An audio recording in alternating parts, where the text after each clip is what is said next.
truck. So the question is, what is the defense going to have to establish here during the course of this trial to demonstrate that this was a justified homicide, self-defense? We've been talking a lot about self-defense recently here on Court TV. Let's bring back in our think tank, Lance LaRusso. You practice in Georgia. Yelling racial slurs is the allegation. Throwing a can of beer.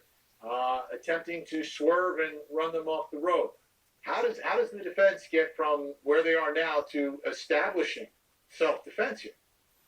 Well, the first thing they have to remember in Georgia, you have the standard ground law also came with an opportunity for an immunity hearing. So all of these issues that are being brought up by the defense will be heard at a separate hearing if they move for it prior to a jury trial. So there'll be an opportunity to sort this out.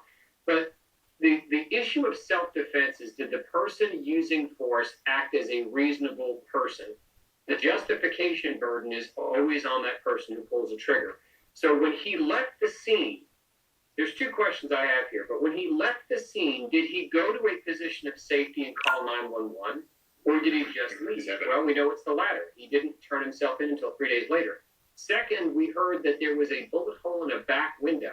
So one of the questions that's going to come up here is, what was the trajectory of the bullet such that there would be a reasonable argument that he was using deadly force to protect himself?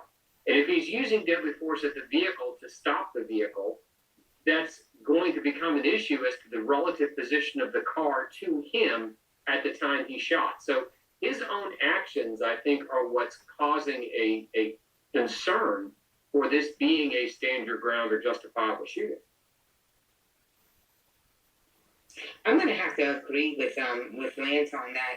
I think this is a really, as you know, stand your ground cases are very fact intensive. And I think just the yelling of slurs and, possibly, trying to run off the road, I don't think that's enough for him to be able to claim stand your ground.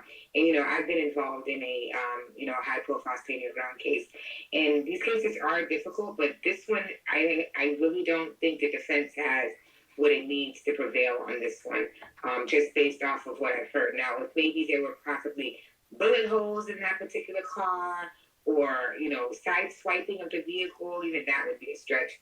I think he'd have a better argument. But I think this is a really tough case for the defense.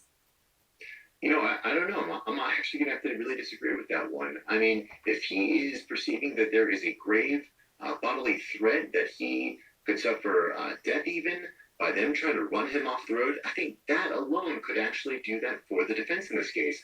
Now, obviously, there's, conflicts in the testimony between the different witnesses here, but if the defense can show that they were actually trying to run him off the road, he has no duty to shoot whatsoever, and I think that they could actually successfully win that immunity motion hearing. Yeah, the question's really going to come up to, and Georgia law uses this all over the use of deadly force and the defense statutes, reasonable belief. And that's why the immunity hearing is going to be key. But if this comes down to a jury trial, a jury is going to have to decide whether whatever belief he had was reasonable at the time under those circumstances. Teresa, what do you... I want to throw something at Teresa real quick about the one passenger in that vehicle who's taking the fifth. Your thoughts about that and what that means to the prosecution's case and to the defense case? I mean, I think it means that he didn't want to answer the question, but he knew the answers to those questions were going to be hurtful to him, obviously. But obviously, once you plead the fifth, I mean, there's really nothing more you can do with that.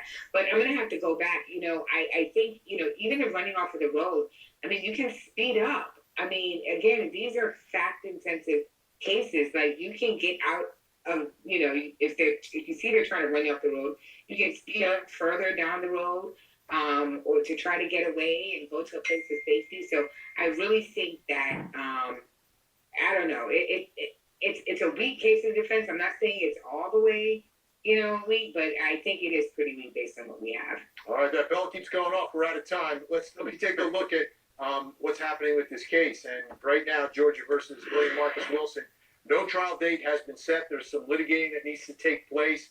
There are some issues in